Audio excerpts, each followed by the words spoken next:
देवगुरु बृहस्पति जिनका गोचर 1 मई 2024 को होने वाला है टॉरस में, यानी कि वृषभ राशि में।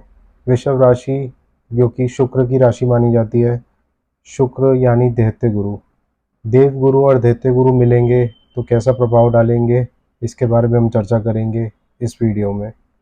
मेष से लेकर मीन राशि के लिए हम ये वीडियो बनाएंगे, लेकिन ये सब वीडियोस आपको पार्ट्स में मिलेगी एक एक राशि के लिए। मैं ये चाहता हूँ कि आप ये राशिफल सिर्फ राशिफल के हिसाब से नहीं, राशि और लगन दोनों के हिसाब से देखेंगे, क्योंकि ये राशिफल एक साल के लिए ये ट्रांजिट माना जाता है और एक साल बहुत लंबा टाइम होता है।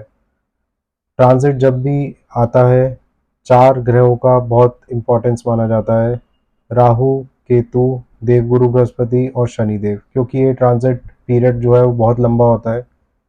तो हम ये एस्ट्रोलॉजर ये आप लोगों को राय देते हैं कि ये आप राशि और लगन दोनों के हिसाब से देखिएगा। अगर आपकी राशि से आपको बहुत अच्छा लग रहा है कि बहुत अच्छे फल मिल रहे हैं और लगन से नहीं मिल रहे, तो ये आपके लिए 50-50 या 60-40 आप इसके लिए देख सकते हैं। अगर आपकी राशि के हिसाब से भी नहीं और लगन के हिसाब से भी नहीं अच्छा आ रहा, तो आप लोगों को जो हम रेमेडीज़ बताएंगे वो करने की ज़रूरत पड़ेगी। और राशि के हिसाब से भी अच्छा है और लगन के हिसाब से भी अच्छा है, तो मतलब ये आने वाला टाइम आपके लिए बहुत अच्छा है।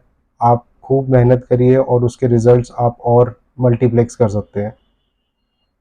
लेकिन ये देवगुरु बृहस्पति का ट्रांजिट है जो कि बहुत हद तक लोगों को मतलब लोगों के साथ गलत नहीं करते हैं। देवगुरु बृहस्पति के बारे में आप देखेंगे कि चाहे वो किसी भी हाउस में ट्रांजिट करेंगे, वो किसी के लिए भी गलत नहीं करेंगे। आपको कुछ ना कुछ दे के जाएंगे, आपको कुछ ना कुछ सिखा के जाएंगे, क्योंकि ये उच्च ज्ञान के कारक हैं। तो आपको कोई ना कोई ज्ञान ज़रूर सिखा के जाएंगे, चाहे वो छठे में हो, चाहे वो 12वें में गोचर करे या चाहे वो अष्टम भाव में करे। लेकिन देवगुरु बृहस्पति आपको ज़रूर सिखा के जाएंगे, क्योंकि ये जो गोचर है ये टॉरस में हो रहा है, दैत्य गुरु की राशि में हो रहा है, वीनस में हो रहा है। तो शुक्र देवता जो कि लग्जरी लाइफ के कारक माने जाते हैं, बहुत सारे लोगों को लग्जरी की तरफ अट्रैक्ट किए करेंगे ज़रूर। लेकिन किसी को भी एकदम से अट्रैक्शन में नहीं आना है। मैं यही गुजारिश करूँगा, हो सकता है किसी किसी के चार्ट में ऑलरेडी देवगुरु बृहस्पति अष्टम में बैठे हों। जैसे कि तुला लगन की बात करूँ, जिसमें वो छठे के मालिक होते हैं, रोग के, रिपु के, ऋण के, और वो अष्टम में ऑलरेडी बैठे हों, मतलब टॉरस में ऑलरेडी बैठे हों। तो तीसरे कोई भी घर का जो लॉर्ड है वो अपने से तीसरे में बैठेगा, तो वो उसको मल्टीप्लेक्स करता है। अपने जितने भी चीज़ें होंगी, अपने जितने भी कारक तत्व होंगे, उसको वो मल्टीप्लेक्स करेगा ही करेगा। तो तुला लगन वाले ऑलरेडी अगर लोन में है, तो हो सकता है उनका लोन, उनका कर्ज जो है वो और बढ़ सकता है। तो उसके लिए उनको रेमेडी करने की बहुत ज़रूरत है। और बिल्कुल लग्जरी की तरफ एकदम से मत भागिएगा, ये मेरी आपसे गुजारिश है। और ये गोचर को आप ढंग से देखिएगा, पूरा देखिएगा, इसको स्किप मत कीजिएगा। एंड में हम कुछ रेमेडीज़ भी आपको बताएंगे, वो रेमेडीज़ को भी आप फॉलो ज़रूर कीजिएगा। 1 मई 2024 से लेकर 14 मई 2025 तक बृहस्पति का राशि परिवर्तन होगा आप ही की राशि वृषभ राशि में। कैसे रिजल्ट देंगे ये आपको जानेंगे हम इस वीडियो में। और मैंने इससे पहले भी एक शॉर्ट वीडियो बनाई थी जिसमें मैंने बताया था कि 6 राशियां जो है उनका गोल्डन पीरियड शुरू होगा, चाहे वो पैसे के लिए हो, चाहे वो ज्ञान के लिए हो, क्योंकि मैं ज्ञान को भी पैसे से बड़ा मानता हूँ, चाहे वो अपने फैमिली को बढ़ाने के लिए सोच रहे हो, यानी कि शादी करने की सोच रहे हो, या अपनी संतान के लिए सोच रहे हो। ये उनमें से एक राशि है वृषभ राशि, जिनको बहुत अच्छी इसमें जो है पॉजिटिव चीज़ें देखने को मिलेगी पूरे साल। वृषभ राशि जिसके फर्स्ट हाउस में ही, वृषभ राशि पे ही गुरु का राशि परिवर्तन हो रहा है 1 मई से। इनको क्या क्या मिलेगा इसलिए हम डिस्कस करते हैं इसी वीडियो में। वृषभ राशि के लगन में बैठ के गुरु की दृष्टि, 5वीं दृष्टि जो पड़ेगी वो होगी पंचम भाव पे, 7वीं दृष्टि सप्तम भाव पे और 9वीं दृष्टि नवम भाव पे। मैंने पहले भी वीडियो में बताया था कि देवगुरु बृहस्पति की 2 दृष्टियां जो होती हैं वो गंगा जल के समान पवित्र होती हैं। और वो उन हाउसेस, जिन भी हाउसेस पे पड़ेगी उनको वो बहुत ही अच्छा रिजल्ट वहाँ से निकाल के देगी। पंचम दृष्टि और नवम दृष्टि, गुरु आपके अष्टम भाव के और एकादश भाव यानी कि 11th हाउस के लॉर्ड बनते हैं और वो लगन में बैठेंगे। जो उनकी पांचवी दृष्टि है वो पंचम भाव पे पड़ेगी। ये स्टूडेंट के लिए बहुत अच्छा है। जो भी स्टूडेंट जो पढ़ाई कर रहे हैं, रिसर्च कर रहे हैं, या पंचम भाव जो होता है वो अ, उच्च शिक्षा का तो नहीं होता है, लेकिन नवम भाव जिसको बोलते हैं उच्च शिक्षा का, तो वहाँ पे भी आपकी बृहस्पति की दृष्टि होगी। तो जो बच्चे पढ़ाई कर रहे हैं या कोई एग्ज़ाम के लिए प्रिपरेशन कर रहे हैं उनके लिए बहुत अच्छा है। स्पेशली जो रिसर्च की पढ़ाई कर रहे हैं, जो कि बृहस्पति जो है वो रिसर्च में आपका बहुत साथ देते हैं। और आपके 8th के लॉर्ड है, तो 8th हाउस ही रिसर्च का होता है। अगर कोई एस्ट्रोलॉजी सीख रहे हैं या रिसर्च कर रहे हैं किसी भी तरीके से, तो उनके लिए बहुत अच्छा टाइम है, ये गोल्डन पीरियड है। इनमें उनकी रिसर्च को एक्नॉलेज भी किया जाएगा और उनकी जो रिसर्च वो अगर वो काफ़ी टाइम से कर रहे हैं तो वो फ्रूटफुल भी होगी। पंचम भाव पे दृष्टि पड़ने से, पंचम भाव आपके रिलेशनशिप्स का भी होता है। किसी के रिलेशनशिप्स में इशू चल रहे थे क्योंकि वो उससे पहले 12वें भाव में बैठे हुए थे और चौथे घर की तरफ, चौथे हाउस में दृष्टि डाल रहे थे। अब आपके फर्स्ट हाउस में बैठ के 5th हाउस में दृष्टि डाल रहे हैं, तो पाँचवा भाव रिलेशनशिप्स आपके बहुत बेटर होंगे। रिलेशनशिप्स अगर किसी के नहीं थे तो उनको अच्छा और सेंसिबल रिलेशन मिलेगा। अगर जो जो अ, जो कपल्स हैं वो अपने बच्चे के लिए सोच रहे हैं, बच्चा की प्लानिंग कर रहे हैं, उनके लिए बहुत अच्छा टाइम है। उनको बच्चे की प्राप्ति ज़रूर होगी, देवगुरु बृहस्पति की दृष्टि रहेगी तो। इसके लिए वैसे दोनों के चार्ट देखने चाहिए, लेकिन बहुत ज़्यादा प्रोबेबिलिटी है कि आपको संतान के कारक संतान भाव को देख रहे हैं तो आपको अच्छी संतान ज़रूर देंगे।